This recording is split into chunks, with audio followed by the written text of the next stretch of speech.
ರಕ್ಷಣೆ ಅಂತಂದರೆ ಯಾವ ರೀತಿಯಾದ ರಕ್ಷಣೆ? ಒಂದು ಜೀವನಕ್ಕೆ ಬೇಕಾಗಿರುವ ಎಲ್ಲ ಸೌಲಭ್ಯಗಳನ್ನು ನೀಡುವಂಥದ್ದು ಒಂದು ರಕ್ಷಣೆ ಅಂತಾದರೆ, ಮತ್ತೊಂದು ಮುಖ್ಯವಾಗಿ ವಿದ್ಯಾರ್ಥಿಗೆ ನೀಡಬೇಕಾದ ರಕ್ಷಣೆ ಅಧ್ಯಾಪಕನಾದವನು ಅಂತಂದರೆ ಅಜ್ಞಾನ ಪರಿಹಾರವೇ ಮುಖ್ಯವಾದಂಥದ್ದು. ಉಳಿದ ರಕ್ಷಣೆಗಳು ಬೇರೆ ರೀತಿಯಲ್ಲಿ ಪ್ರಾಪ್ತಿ ಆಗಬಹುದು. ಆದರೆ ಗುರುವಿನಿಂದ ವಿದ್ಯಾರ್ಥಿಗೆ ಸಿಗುವ ರಕ್ಷಣೆ ಅಂತಂದರೆ ಮುಂದೆ ಬರುವಂತಹ ಅನೇಕ ಗೊಂದಲಗಳಿಗೆ ಪರಿಹಾರಗಳನ್ನು ತಾನೇ ಕಂಡುಕೊಳ್ಳೋದಕ್ಕೆ ಸಮರ್ಥನಾಗಬೇಕು. ಹಾಗಾದರೆ ಅವನು ಗುರುಗಳಿಂದ ಒಳ್ಳೆಯ ವಿದ್ಯೆಯನ್ನು ಪಡೆದುಕೊಂಡಿದ್ದಾನೆ ಅಂತಾಗತ್ತೆ. ಆ ರೀತಿಯಾದ ರಕ್ಷಣೆಯನ್ನು ನೀಡುವಂಥವರು ರಾಯರು.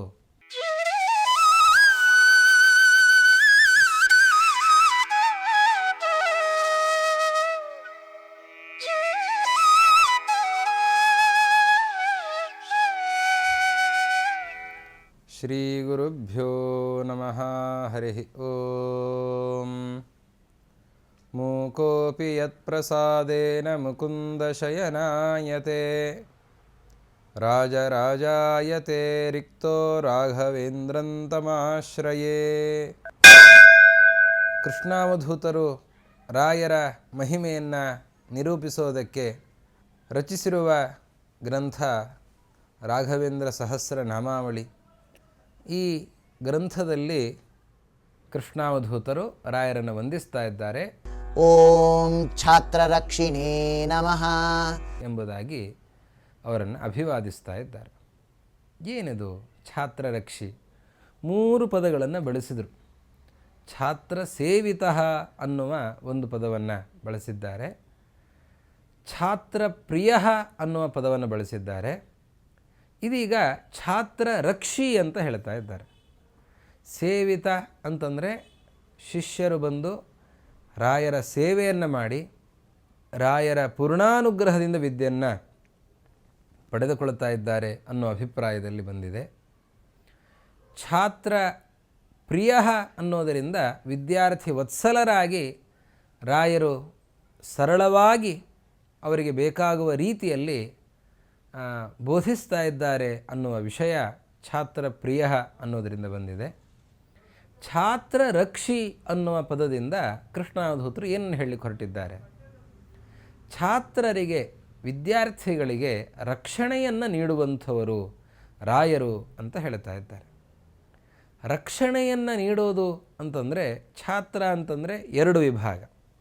ಒಂದು ಪ್ರತ್ಯಕ್ಷ ಛಾತ್ರರು, ಮತ್ತೊಂದು ಪರೋಕ್ಷ ಛಾತ್ರರು. ಪ್ರತ್ಯಕ್ಷ ಛಾತ್ರರು ಅಂತಂದರೆ ಅವರ ಬಳಿಯಲ್ಲಿ, ರಾಯರ ಬಳಿಯಲ್ಲೇ ಇದ್ದು ಅಧ್ಯಯನವನ್ನು ಮಾಡುವಂಥವರೆಲ್ಲ ಪ್ರತ್ಯಕ್ಷ ಛಾತ್ರರು. ಇನ್ನು ಪರೋಕ್ಷ ಛಾತ್ರರು ಅಂತಂದರೆ ರಾಯರು ಯಾವ ಗ್ರಂಥಗಳನ್ನು ನೀಡಿದ್ದಾರೆ ಆ ಗ್ರಂಥಗಳನ್ನು ಉಪಜೀವಿಸಿಕೊಂಡು ಅದರ ಅಧ್ಯಯನವನ್ನು ಮಾಡಿ ವಿದ್ಯೆಯನ್ನು ಪಡೆದುಕೊಳ್ಳುವಂತಹವರು ಅವರು ಪರೋಕ್ಷ ಛಾತ್ರರು ಅಂತ ಅನಿಸಿದ್ದಾರೆ. ಪ್ರತ್ಯಕ್ಷ ಛಾತ್ರರಿಗೂ ರಾಯರು ರಕ್ಷಣೆಯನ್ನು ನೀಡಿದ್ದಾರೆ, ಪರೋಕ್ಷ ಛಾತ್ರರಿಗೂ ರಾಯರು ರಕ್ಷಣೆಯನ್ನು ನೀಡಿದ್ದಾರೆ. ಈ ವಿಷಯ ಅದು ಹಿಂದಿನ ನಾಮಗಳಿಗೂ ಸಂಬಂಧಪಡುತ್ತೆ. ಛಾತ್ರರು 2 ರೀತಿಯಲ್ಲಿ ಅನ್ನೋದನ್ನು ಚಿಂತಿಸುವಾಗ ಪ್ರತ್ಯಕ್ಷರಾಗಿರುವ ವಿದ್ಯಾರ್ಥಿಗಳಿಗೂ ಕೂಡ ರಾಯರು ಪ್ರಿಯರಾಗಿದ್ದಾರೆ. ಹಾಗೆ ಪರೋಕ್ಷರಾಗಿರುವಂತಹ ವಿದ್ಯಾರ್ಥಿಗಳಿಗೂ ರಾಯರು ಪ್ರಿಯರಾಗಿದ್ದಾರೆ. ಯಾಕೆ ಪ್ರತ್ಯಕ್ಷರಾಗಿರುವ ವಿದ್ಯಾರ್ಥಿಗಳಿಗೆ ಪ್ರಿಯರು? ಯಾಕೆ ಅಂತಂದರೆ ಆ ರೀತಿಯಲ್ಲಿ ವಾತ್ಸಲ್ಯದಿಂದ ಭಯಗೊಳಿಸದಂತೆ ಅರ್ಥ ಆಗುವ ರೀತಿಯಲ್ಲಿ ಬೋಧಿಸ್ತಾ ಇದ್ದಾರೆ. ಆದ್ದರಿಂದಾಗಿ ಪ್ರತ್ಯಕ್ಷವಾಗಿರುವ ವಿದ್ಯಾರ್ಥಿಗಳಿಗೆ ಪ್ರಿಯರಾಗಿದ್ದಾರೆ. ಪರೋಕ್ಷವಾಗಿರುವ ವಿದ್ಯಾರ್ಥಿಗಳಿಗೆ ಗ್ರಂಥದ ಮುಖಾಂತರ ರಾಯರು ಪ್ರಿಯರಾಗಿದ್ದಾರೆ. ಎಲ್ಲಿ ಸಂದೇಹ ಬರುತ್ತೋ ಅಲ್ಲಿ ರಾಯರಿದ್ದಾರೆ. ಯಾವುದೇ ಕಡೆಯಲ್ಲಿ ಸಂದೇಹ ಬಂದರೂ ಕೂಡ ಇಲ್ಲಿ ನಮಗೆ ಇದು ಅರ್ಥ ಆಗಲಿಲ್ಲ, ಈ ಶಬ್ದ ಅರ್ಥ ಆಗಲಿಲ್ಲ, ಅಥವಾ ಈ ವಾಕ್ಯದ ಅಭಿಪ್ರಾಯ ಅರ್ಥ ಆಗಲಿಲ್ಲ, ಅಥವಾ ಇಲ್ಲಿ ಮಾಡಿರುವ ಪ್ರಯೋಗ ಏನೋ ಗೊಂದಲ ತಂದುಕೊಡ್ತಾ ಇದೆ ಅಂತ ಅನಿಸಿದಾಗ ರಾಯರ ವ್ಯಾಖ್ಯಾನ ತೆಗೆದ್ರೆ ನಮಗೇನು ಪ್ರಶ್ನೆ ಇರುತ್ತೆ ಅದಕ್ಕೆ ನೇರ ಉತ್ತರ ಇರುತ್ತೆ. ಹೀಗಾಗಿ ಪರೋಕ್ಷದಲ್ಲಿರುವಂತಹ ವಿದ್ಯಾರ್ಥಿಗಳಿಗೂ ಅತ್ಯಂತ ಪ್ರಿಯರಾಗಿದ್ದಾರೆ ರಾಯರು. ಹಾಗೆ ಪ್ರತ್ಯಕ್ಷವಾಗಿರುವ ವಿದ್ಯಾರ್ಥಿಗಳಿಂದ ಸೇವಿತರಾಗಿದ್ದಾರೆ. ಅವರ ಪಾದ ಸೇವಾದಿಗಳನ್ನು ಮಾಡಿ ಪಾದ ಸಂವಹನಾದಿಗಳನ್ನು ಮಾಡೋದು, ವಸ್ತ್ರಕ್ಷಾಲನವನ್ನು ಮಾಡೋದು. ಸನ್ಯಾಸಿಗಳು ರಾಯರು ಅವರ ಇನ್ಯಾವ ಸೇವೆಯನ್ನು ಮಾಡಲಿಕ್ಕೆ ಸಾಧ್ಯ? ಅವರ ಸೇವೆಯನ್ನು ಏನು ಮಾಡಲಿಕ್ಕೆ ಸಾಧ್ಯನೋ ಆ ಸೇವೆಯನ್ನು ಮಾಡಿ ಶಿಷ್ಯರು ಅವರಿಂದ ಅನುಗ್ರಹವನ್ನು ಪಡೆದು ವಿದ್ಯೆಯಲ್ಲಿ ಉನ್ನತರಾಗ್ತಾ ಇದ್ದಾರೆ. ಮಧ್ವಾಚಾರ್ಯರ ಕಾಲದಲ್ಲಿ ಒಂದು ಪ್ರಸಂಗದ ಉಲ್ಲೇಖವನ್ನು ಮಾಡ್ತಾರೆ ಪಂಡಿತಾಚಾರ್ಯರು. ಅನೇಕ ಜನ ವಿದ್ಯಾರ್ಥಿಗಳಿದ್ದಾರಂತೆ. ಎಲ್ಲ ವಿದ್ಯಾರ್ಥಿಗಳು ಒಂದೇ ರೀತಿಯಲ್ಲಿಲ್ಲ. ಸಪದಿ ದದೃಶುರೇಕೆ ವಾಚನೀಯಾದಿಭಾಗಂ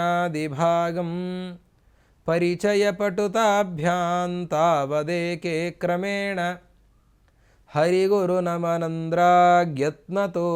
ವಿಧಾಯ ಪ್ರಯಯುರಪರ ಸಾಮ್ಯಂ ಸಿದ್ಧಯೇ ಸ್ಯಾದ್ಧಿಯತ್ನಃ. ಮಧ್ವಾಚಾರ್ಯರು ಪಾಠವನ್ನು ಮಾಡ್ತಾ ಇದ್ದಾರಂತೆ ಶಿಷ್ಯರಿಗೆ. ಅನೇಕ ಜನ ಶಿಷ್ಯರಿದ್ದಾರೆ. ಎಲ್ಲ ಶಿಷ್ಯರು ಒಂದೇ ರೀತಿ ಇರಲಿಕ್ಕೆ ಸಾಧ್ಯ ಇದೆಯಾ? ಮಧ್ವಾಚಾರ್ಯ ಶಿಷ್ಯರೇ ಆಗಿರಬಹುದು, ಆದರೆ ಎಲ್ಲರೂ ಒಂದೇ ರೀತಿ ಇರಲಿಕ್ಕೆ ಸಾಧ್ಯವೇ ಇಲ್ಲ. ಕೆಲವರು ಭಾರಿ ಮೇಧಾವಿಗಳು, ಇನ್ನು ಕೆಲವರು ಮಧ್ಯಮ ವರ್ಗದವರು, ಇನ್ನು ಕೆಲವರು ಅವರಿಗಿಂತ ಕೆಳಗಿನ ವರ್ಗದವರು. ಹೀಗೆ ಎಲ್ಲ ವರ್ಗದ ವಿದ್ಯಾರ್ಥಿಗಳು ಎಲ್ಲ ಕಾಲದಲ್ಲೂ ಇದ್ದೇ ಇರ್ತಾರೆ. ಮಧ್ವಾಚಾರ್ಯರಿಗೂ ಆ ರೀತಿಯ ವಿದ್ಯಾರ್ಥಿಗಳು ಇದ್ದರಂತೆ. ಪಾಠ ಮಾಡ್ತಾ ಇದ್ದರಂತೆ ಮಧ್ವಾಚಾರ್ಯರು. ಪಾಠ ಮಾಡ್ತಾ ಇರುವಾಗ ಯಾವುದೋ ಒಂದು ವಿಷಯ ಬಂದಾಗ ಇದಕ್ಕೆ ವಿವರಣೆಯನ್ನು ಅಲ್ಲಿ ಕೊಟ್ಟಿದ್ದಿದೆ ನೆನಪಾಗುತ್ತಲ್ಲ ಅಂತ ಹೇಳಿದ್ರಂತೆ. ಹೇಳಿದಾಗ ಹಳೆಯ ಭಾಗವನ್ನು ತತ್ಕ್ಷಣದಲ್ಲೇ ಕೆಲವರು ತೆಗೆದುಬಿಟ್ರಂತೆ. ತೆಗೆದು ಸ್ವಾಮಿ ಇಲ್ಲಿದೆ ಹೀಗಿದೆ ಅಂತ ಕೂಡಲೇ ಹೇಳ್ತಾ ಇದ್ದಾರಂತೆ. ಇನ್ನು ಕೆಲವರಿಗೆ ನನಗೆ ಗೊತ್ತಾಗ್ತಾ ಇಲ್ಲ, ಮಧ್ವಾಚಾರ್ಯರು ಏನು ಹೇಳ್ತಾ ಇದ್ದಾರೆ, ಈಗ ಪಾಠ ಆಗ್ತಾ ಇರೋದನ್ನು ನಾವು ನೋಡ್ತಾ ಇದ್ದೇವೆ, ಅರ್ಥ ಮಾಡ್ಕೊಳ್ತಾ ಇದ್ದೇವೆ. ಹಳೆಯ ವಿಷಯಗಳನ್ನೆಲ್ಲ ನೆನಪು ಮಾಡಿಕೊಳ್ಳೋದು ಅದೆಲ್ಲ ಹಳೆಯದು ಕೆಲವೊಂದೆಲ್ಲ ಮರೆತು ಹೋಗಿರುತ್ತೆ. ಎಲ್ಲಿ ಹೇಳಿದ್ದು, ಏನು ಮಾಡಿದ್ದು, ಯಾವ ರೀತಿ ವಿವರಣೆ ಕೊಟ್ಟಿದ್ದು ಗೊತ್ತಾಗ್ತಾ ಇಲ್ಲ. ಆವಾಗ ಅವರಿಗೆ ಮನಸ್ಸು ನೋವಾಯ್ತಂತ. ಅಯ್ಯೋ, ನಾವು ಅವರಿಗೆ ಸರಿಸಾಟಿಯಾಗಿ ನಾವು ಹೋಗ್ಲಿಕ್ಕೆ ಆಗ್ತಾ ಇಲ್ಲ. ಮಧ್ವಾಚಾರ್ಯರು ಯಾವ ರೀತಿಯಲ್ಲಿ ಹೇಳ್ತಾರೆ ಅದನ್ನು ನಾವು ಅಷ್ಟು ಗ್ರಹಣ ಮಾಡಲಿಕ್ಕೆ ಆಗ್ತಾ ಇಲ್ಲ, ನಾವು ಸ್ವಲ್ಪ ಹಿಂದುಳಿದಿದ್ದೇವೆ ಅಂತ ಅನ್ನೋ ಭಾವನೆ ಬಂತು. ಅದಕ್ಕೆ ಪರಿಹಾರೋಪಾಯವನ್ನು ಅವರು ಕಂಡುಕೊಂಡಿದ್ದಾರೆ. ಏನು ಅಂದರೆ ಹರಿಗುರು ನಮನಂ ದ್ರಾಗ್ ಯತ್ನತಃ ಅಮಿ ವಿಧಾಯ. ದೇವರ ಸೇವೆಯನ್ನು ಮಾಡೋದು, ಗುರುಗಳ ಸೇವೆಯನ್ನು ಮಾಡೋದು, ನಮಸ್ಕಾರವನ್ನು ಮಾಡೋದು, ಗುರುಗಳ ಅನುಗ್ರಹವನ್ನು ಮಾಡುತ್ತಾರೆ. ಆ ಅನುಗ್ರಹದಿಂದ ಹೆಚ್ಚಿನ ಸಾಮರ್ಥ್ಯವನ್ನು ಪಡೆದುಕೊಳ್ಳಿಕ್ಕಾಗತ್ತೆ. ಸಿದ್ಧಯೇ ಸ್ಯಾದ್ಧಿಯತ್ನ. ಪ್ರಯತ್ನವನ್ನು ಮಾಡಿದರೆ ಸಿದ್ಧಿ ನಿಶ್ಚಿತವಾಗಿಯೂ ಕೂಡ ಇದೆ. ಪ್ರಯಯು ಅಪರ ಸಾಮ್ಯಂ ಹೇಳ್ತಾ ಇದ್ದಾರೆ. ಯಾರು ವೇಗದಲ್ಲಿ ಗ್ರಹಣವನ್ನು ಮಾಡ್ತಾ ಇದ್ದರೋ, ಮೇಧಾವಿಗಳಾಗಿದ್ದರೋ ಅಂತಹ ವಿದ್ಯಾರ್ಥಿಗಳಿಗೆ ಸರಿದೂಗ್ತಾ ಇದ್ದಾರೆ. ನಾವು ಅದನ್ನು ನೋಡ್ತೇವೆ, ಇವತ್ತಿನ ಸಮಾಜದಲ್ಲಿ ನೋಡುತ್ತೇವೆ. ಕೆಲವರಿಗೆ ಹುಟ್ಟಿನಿಂದಲೇ ಆ ಚಾತುರ್ಯ ಇರುತ್ತದೆ, ಬುದ್ಧಿವಂತಿಕೆ ಇರ್ತದೆ. ಇನ್ನು ಕೆಲವರಿಗೆ ಹುಟ್ಟಿನಿಂದ ಆ ಬುದ್ಧಿವಂತಿಕೆ ಇರೋದಿಲ್ಲ. ಪ್ರಯತ್ನದಿಂದ ಯಾರು ಅತ್ಯಂತ ಬುದ್ಧಿವಂತರಾಗಿರ್ತಾರೆ ಅವರನ್ನು ಸರಿದೂಗುತ್ತಾರೆ, ಕೆಲವೊಮ್ಮೆ ಅವರನ್ನು ಮೀರಿಸಿ ಹೋಗ್ತಾರೆ. ಪ್ರಯತ್ನ ಸಿದ್ಧಿಗೆ ಕಾರಣ ಅನ್ನೋದನ್ನು ನಾವು ನೋಡ್ತೇವೆ. ಬುದ್ಧಿ ಬೇರೆ, ವಿದ್ಯೆ ಬೇರೆ. ಬುದ್ಧಿ ಅಂತಂದರೆ ಬುದ್ಧಿ ಕರ್ಮಾನುಸಾರಿಣಿ. ಕೆಲವರು ಬುದ್ಧಿವಂತರು, ವಿದ್ಯಾವಂತರಲ್ಲ. ಬುದ್ಧಿ ಅನ್ನೋದು ಕರ್ಮಕ್ಕನುಗುಣವಾಗಿ ಬರುತ್ತೆ, ವಿದ್ಯೆ ಅನ್ನೋದು ಪ್ರಯತ್ನಕ್ಕನುಗುಣವಾಗಿ ಬರುತ್ತದೆ. ಯತ್ನಾನುಸಾರಿಣಿ ವಿದ್ಯಾ. ನಾವು ಎಷ್ಟು ಓದ್ತೇವೆ, ಎಷ್ಟು ಪ್ರಯತ್ನ ಪಡುತ್ತೇವೆ, ಅದರಿಂದ ವಿದ್ಯೆ ಬರುತ್ತೆ. ಬುದ್ಧಿ ಜನ್ಮಾಂತರ ಕರ್ಮದ ಪ್ರಭಾವದಿಂದ ಇರುತ್ತದೆ. ಕೆಲವರಿಗೆ ಒಮ್ಮೆ ಕೇಳಿದರೆ ಸಾಕು, ಮರೆಯೋದೇ ಇಲ್ಲ, ಹಾಗೆ ತಲೆಯಲ್ಲಿ ಉಳಿಯುತ್ತೆ. ಇನ್ನು ಕೆಲವರಿಗೆ 10 ಸರ್ತಿ ಕೇಳಬೇಕು. ಹೀಗೆ ಈ ಬುದ್ಧಿವಂತಿಕೆಯಲ್ಲಿ ವ್ಯತ್ಯಾಸ ಇರುತ್ತೆ. ಯಾರು ಮಧ್ಯಮ ವರ್ಗದವರಿದ್ದರೋ ಅವರೂ ಕೂಡ ಹರಿಸೇವೆ ಗುರುಸೇವೆಯನ್ನು ಮಾಡಿ ಅವರು ಹೆಚ್ಚಿನ ಪ್ರಭಾವವನ್ನು ಪಡೆದುಕೊಂಡು ಅವರು ಆ ಮೇಧಾವಿಗಳ ಸಾಲಿನಲ್ಲಿ ಸೇರಿಕೊಂಡಿದ್ದಾರಂತೆ. ಅಷ್ಟು ಸರಿದೂಗುತ್ತಾ ಇದ್ದಾರೆ. ಯಾಕೆ ಅಂತಂದರೆ ಗುರುಗಳ ಸೇವೆಯ ಪ್ರಭಾವ ಅಂತ. ಹಾಗೆ ಗುರು ಸೇವೆ ಅಷ್ಟು ಎತ್ತರಕ್ಕೆ ತಂದುಬಿಡುತ್ತೆ. ವಿದ್ಯಾರ್ಥಿಯನ್ನು ಗುರು ಸೇವೆ ಎತ್ತರಕ್ಕೆ ತರತ್ತೆ. ಗುರು ಸೇವೆಯನ್ನು ಮಾಡಿದವನು ಬಹಳ ಎತ್ತರಕ್ಕೆ ಬರ್ತಾನೆ. ಹಾಗೆ ಪ್ರತ್ಯಕ್ಷ ವಿದ್ಯಾರ್ಥಿಗಳು ಅವರು ರಾಯರ ಸೇವೆಯನ್ನು ಮಾಡಿ ಎತ್ತರಕ್ಕೆ ಹೋದದ್ದಿದೆ. ಹಾಗೆ ಪರೋಕ್ಷ ವಿದ್ಯಾರ್ಥಿಗಳು ರಾಯರ ವಿಶೇಷವಾದ ಸೇವೆಯನ್ನು ಮಾಡುತ್ತಾ ಬಹಳ ಎತ್ತರಕ್ಕೆ ಹೋದಂತಹ ಉದಾಹರಣೆಗಳು ನಮ್ಮ ಕಣ್ಣು ಮುಂದೆ ಸಾಕಷ್ಟಿವೆ. ಆ ರೀತಿಯಲ್ಲಿ ರಾಯರ ಸೇವೆಯ ಫಲ ಅದನ್ನು ನಾವು ನೋಡ್ತಾ ಇದ್ದೇವೆ. ಇದು ಛಾತ್ರ ಸೇವಿತ ಛಾತ್ರ ಪ್ರಿಯ ಅನ್ನೋದಕ್ಕೆ ನಾವು ಗಮನಿಸಿದಂತೆ ಛಾತ್ರ ರಕ್ಷಿ ಅನ್ನೋದನ್ನು ಮತ್ತೆ ಕೃಷ್ಣಾವಧೂತರು ಹೇಳುವಾಗಲೂ ಕೂಡ ಛಾತ್ರರು ಎರಡು ರೀತಿ. ಆ ಪ್ರತ್ಯಕ್ಷರಾದ ಛಾತ್ರರು, ಪರೋಕ್ಷರಾದ ಛಾತ್ರರು. ಪ್ರತ್ಯಕ್ಷರಾದ ಛಾತ್ರರನ್ನು, ಅನೇಕ ವಿದ್ಯಾರ್ಥಿಗಳನ್ನು ರಾಯರು ರಕ್ಷಿಸ್ತಾ ಇದ್ದಾರೆ. ಈ ರಕ್ಷಣೆ ಅಂತಂದರೆ ಯಾವ ರೀತಿಯ ರಕ್ಷಣೆ? ಅವರಿಗೆ ವಸತಿಯನ್ನು ನೀಡುತ್ತಾ ಇದ್ದಾರೆ, ಅನ್ನವನ್ನು ನೀಡುತ್ತಾ ಇದ್ದಾರೆ, ವಸ್ತ್ರಾದಿಗಳನ್ನು ನೀಡುತ್ತಾ ಇದ್ದಾರೆ, ಜೊತೆಯಲ್ಲಿ ವಿದ್ಯೆಯನ್ನು ಕೊಡ್ತಾ ಇದ್ದಾರೆ. ವಿದ್ಯಾರ್ಥಿಗಳಿಗೆ ಇವತ್ತಿನ ವಿದ್ಯಾಸಂಸ್ಥೆಗಳು ಅದು ವಿದ್ಯಾರ್ಥಿಗಳಿಂದ ದುಡ್ಡನ್ನು ಪಡೆದುಕೊಂಡು ವಿದ್ಯೆಯನ್ನು ನೀಡುವಂತಹ ಸಂಸ್ಥೆಗಳು. ಆದರೆ ಪ್ರಾಚೀನ ಭಾರತೀಯ ಪದ್ಧತಿಯಲ್ಲಿ, ಗುರುಕುಲ ವಾಸದಲ್ಲಿ ವಿದ್ಯಾರ್ಥಿಗಳು ಗುರುಗಳಿಗೆ ಕೊನೆಯಲ್ಲಿ ಗುರುದಕ್ಷಿಣೆಯನ್ನು ಕೊಡೋದು ಬಿಟ್ಟರೆ ಆರಂಭದಲ್ಲಿ ಡೊನೇಷನ್ ಕೊಡೋದನ್ನು ನಾವು ನೋಡೇ ಇಲ್ಲ. ವಿದ್ಯಾರ್ಥಿಗಳು ಗುರುಗಳ ಸಂಸ್ಥೆಗೆ ಬಂದರೆ ಗುರುಗಳು ವಿದ್ಯಾರ್ಥಿಗಳನ್ನು ಸ್ವಾಗತಿಸ್ತಾರೆ, ಅವರಿಗೆ ಬೇಕಾದಂತಹ ಎಲ್ಲ ಸೌಲಭ್ಯಗಳನ್ನು ಒದಗಿಸ್ತಾರೆ. ವ್ಯಾಸರಾಜರು ಆ ವಿಜಯನಗರ ಸಾಮ್ರಾಜ್ಯದಲ್ಲಿ ದೊಡ್ಡ ವಿದ್ಯಾಪೀಠವನ್ನು ಮಾಡಿದ್ದರು. 10,000 ಜನ ವಿದ್ಯಾರ್ಥಿಗಳಿದ್ದರು ಅನ್ನೋದನ್ನು ಇತಿಹಾಸ ಉಲ್ಲೇಖಿಸುತ್ತೆ. ಅವರಿಗೆಲ್ಲ ಬೇಕಾದ ವಸತಿಯ ವ್ಯವಸ್ಥೆಯನ್ನು ಮಾಡಿ, ಅವರಿಗೆ ಬೇಕಾದಂತಹ ವಸ್ತ್ರಾದಿಗಳನ್ನು ನೀಡಿ, ಅನ್ನಾದಿಗಳನ್ನು ನೀಡಿ, ಭೋಜನಾದಿಗಳನ್ನು ಮಾಡಿಸಿ ಅವರಿಗೆ ವಿದ್ಯೆಯನ್ನು ಕೊಡ್ತಾಯಿತ್ತು. ಇವತ್ತು ಹಾಗೆ ಬೇಕಾದಷ್ಟು ಪ್ರಾಚೀನ ಸಂಸ್ಕೃತಿಯಲ್ಲಿ ಬಂದಿರುವಂತಹ ವಿಶ್ವೇಶತೀರ್ಥ ಶ್ರೀಪಾದಂಗಳವರ ವಿದ್ಯಾಪೀಠ ಆಗಿರಬಹುದು, ಇನ್ನು ಮಂತ್ರಾಲಯ ಮಠದ ವಿದ್ಯಾಪೀಠ ಆಗಿರಬಹುದು, ಇನ್ನು ಸತ್ಯಪ್ರಮೋದ ತೀರ್ಥರು ಸ್ಥಾಪನೆ ಮಾಡಿರುವಂತಹ ವಿದ್ಯಾಪೀಠ, ಹೀಗೆ ಅನೇಕ ವಿದ್ಯಾಪೀಠಗಳು ಇವತ್ತು ಶ್ರೀಶ ತೀರ್ಥರು ನಡೆಸ್ತಾ ಇರುವಂಥದ್ದು, ವಿಶ್ವೋತ್ತಮ ತೀರ್ಥರು ಸ್ಥಾಪನೆ ಮಾಡಿರುವಂತಹ ವಿದ್ಯಾಪೀಠ. ಇಲ್ಲಿ ಎಲ್ಲಿಯೂ ಕೂಡ ವಿದ್ಯಾರ್ಥಿಗಳಿಂದ ಹಣವನ್ನು ಪಡೆದುಕೊಂಡು ವಿದ್ಯೆಯನ್ನು ನೀಡುವಂಥದ್ದಿಲ್ಲ. ಅಲ್ಲೆಲ್ಲ ವಿದ್ಯಾರ್ಥಿಗಳನ್ನು ಕರೆದುಕೊಂಡು ಬಂದು ಆಮಾಯಂತು ಬ್ರಹ್ಮಚಾರಿಣ, ವಿದ್ಯಾರ್ಥಿಗಳು ಬನ್ನಿ ಅಂತ ಕರೆದು ಅವರಿಗೆ ವಸತಿಯ ವ್ಯವಸ್ಥೆಯನ್ನು ಮಾಡಿ, ಅವರಿಗೆ ಅನ್ನಪಾನಾದಿಗಳನ್ನು ನೀಡಿ, ಅವರಿಗೆ ವಿದ್ಯೆಯನ್ನು ನೀಡುವಂತಹ ಪದ್ಧತಿ. ಮಠ ಛಾತ್ರಾದಿ ನಿಲಯ ಅಂತ ಕೋಶ ಹೇಳುತ್ತೆ. ಕೋಶದಲ್ಲಿ ಹುಡುಕಿದರೆ ಮಠ ಅನ್ನುವ ಶಬ್ದಕ್ಕೆ, ಮಠ ಅಂತಂದರೆ ಕಟ್ಟಡ ಅಲ್ಲ, ಮಠ ಅಂತಂದರೆ ಏನು? ಛಾತ್ರಾದಿ ನಿಲಯ, ಛಾತ್ರರು ಭಕ್ತರು ಎಲ್ಲಿ ವಾಸಿಸ್ತಾರೆ, ವಿದ್ಯಾರ್ಥಿಗಳು ಎಲ್ಲಿ ಬಂದು ನೆಲೆಸ್ತಾರೆ, ಭಕ್ತರು ಬಂದು ಎಲ್ಲಿ ನೆಲೆಸ್ತಾರೆ, ಯಾವುದು ಶ್ರದ್ಧಾ ಕೇಂದ್ರ, ಅಧ್ಯಯನ ಕೇಂದ್ರ ಆಗಿರುತ್ತೋ ಅದನ್ನು ಮಠ ಅಂತ ಕೋಶ ಕರೆಯುತ್ತೆ. ಹೀಗಾಗಿ ರಾಯರು ಶ್ರದ್ಧೆಯ ಕೇಂದ್ರ. ರಾಯರ ಬಳಿಗೆ ಸಹಸ್ರ ಸಂಖ್ಯೆಯಲ್ಲಿ ವಿದ್ಯಾರ್ಥಿಗಳು ಬರ್ತಾಯಿದ್ರು. ಅವರಿಗೆಲ್ಲ ರಾಯರು ಆಶ್ರಯದಾತರಾಗಿದ್ದರು. ಅವರಿಗೆಲ್ಲ ಬೇಕಾದಂತಹ ವ್ಯವಸ್ಥೆಗಳನ್ನು ಮಾಡಿ ಅವರಿಗೆ ವಿದ್ಯೆಯನ್ನು ಕೊಡ್ತಾಯಿದ್ರು. ಇವತ್ತಿಗೂ ರಾಯರು ಆ ರೀತಿಯ ರಕ್ಷಣೆಯನ್ನು ಮಾಡ್ತಾ ಇದ್ದಾರೆ.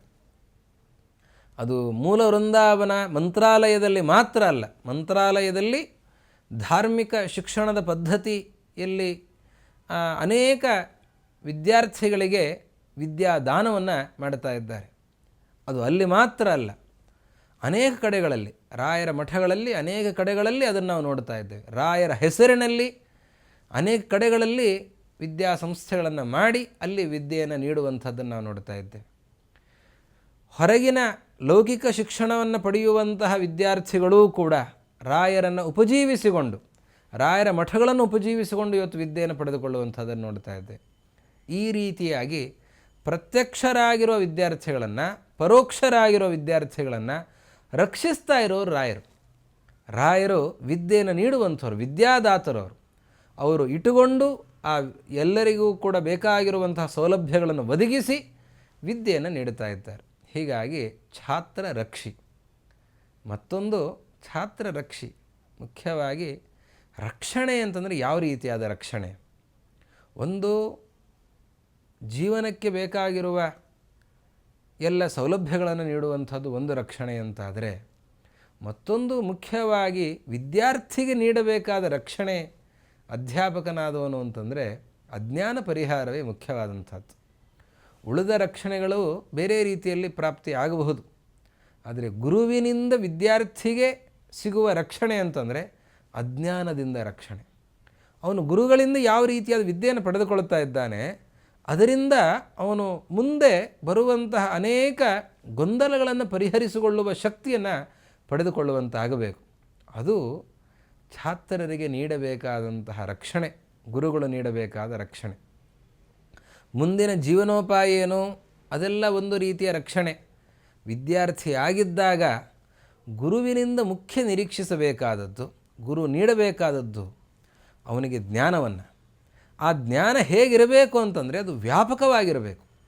ಅವನು ಈಗಿನ ಕಾಲದಲ್ಲಿ ಆ ಪುಸ್ತಕದಲ್ಲಿ ಆ ಪಂಕ್ತಿಗೆ ಅರ್ಥವನ್ನು ಹೇಳಿ ಅದನ್ನು ಅರ್ಥ ಮಾಡಿಕೊಳ್ಳುತ್ತಾನೆ, ಆ ಅಜ್ಞಾನವನ್ನು ಪರಿಹಾರ ಮಾಡಿಕೊಳ್ಳುತ್ತಾನೆ. ಇಷ್ಟು ಮಾತ್ರ ಅಲ್ಲ, ಅವನು ಯಾವ ರೀತಿಯಲ್ಲಿ ಜ್ಞಾನ ಪಡೆದುಕೊಳ್ಳಬೇಕು ಅಂತಂದರೆ ಮುಂದೆ ಬರುವಂತಹ ಅನೇಕ ಗೊಂದಲಗಳಿಗೆ ಪರಿಹಾರಗಳನ್ನು ತಾನೇ ಕಂಡುಕೊಳ್ಳೋದಕ್ಕೆ ಸಮರ್ಥನಾಗಬೇಕು.